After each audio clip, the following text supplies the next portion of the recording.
Salut les amis, donc aujourd'hui je vous parle de la radio parce que quand on fait du modélisme, il faut absolument avoir une radio. Les radios, il y a tous les types de radios. Moi, j'ai plusieurs radios, mais ma radio principale c'est celle-là. C'est la radio Taranis que j'utilise.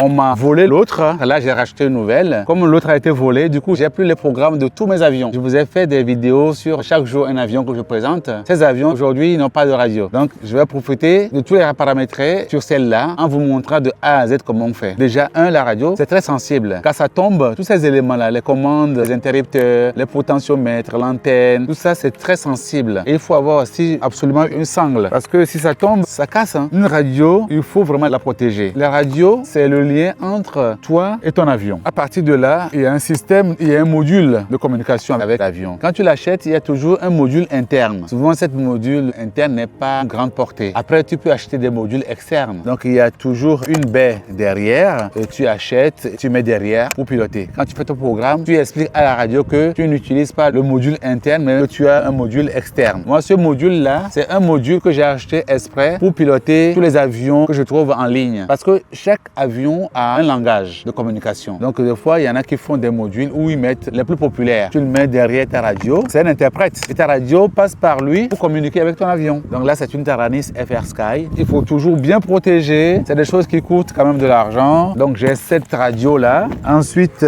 j'ai aussi une autre radio, Radio Master. Lui, tu vois, c'est une radio très petite, très simple, pas trop compliquée, avec que l'essentiel. Je l'ai acheté parce que c'est une radio ELRS. C'est un module qui est sorti il n'y a pas longtemps, qui était open source avant, maintenant qui commence à être démocratisé. Avec ça, tu peux aller très loin. Moi, j'ai des récepteurs avec cette radio qui sont capables d'aller jusqu'à 100 km. Et c'est pour ça que je l'ai acheté. C'est pour ça que j'ai marqué dessus ELRS pour les différencier. Donc, c'est une radio aussi assez chère. Donc, ils ont prévu des baies à l'arrière pour mettre d'autres modules. Très simple, très souple, toujours avec la housse. Ils ont fourni des protections. Donc ça, c'est Radio Master. Ils sont en train de concurrencer sérieusement les FR Sky. Donc, j'ai pas encore commencé à l'utiliser. Et après, j'ai aussi cette radio. Celle-là, c'est le Fly Sky. Quand je l'ai acheté, il n'y a pas de housse. Mais moi-même, j'ai acheté ma housse pour protéger. Donc, elle est basique. Il n'y a même pas de baie à l'extérieur. C'est une radio que je prends rapidement. Quand j'ai envie de tester des choses, quoi. Tu vois, il n'y a que 1, 2, 3, 4, 10 commandes. Un écran très sobre. Elle est très pratique, très simple pour débuter. Ça coûte une trentaine d'euros. Écrivez radio dans les commentaires et je vous enverrai l'e-book dans lequel j'ai consigné et expliqué tous les éléments que j'utilise pour faire du modélisme RC.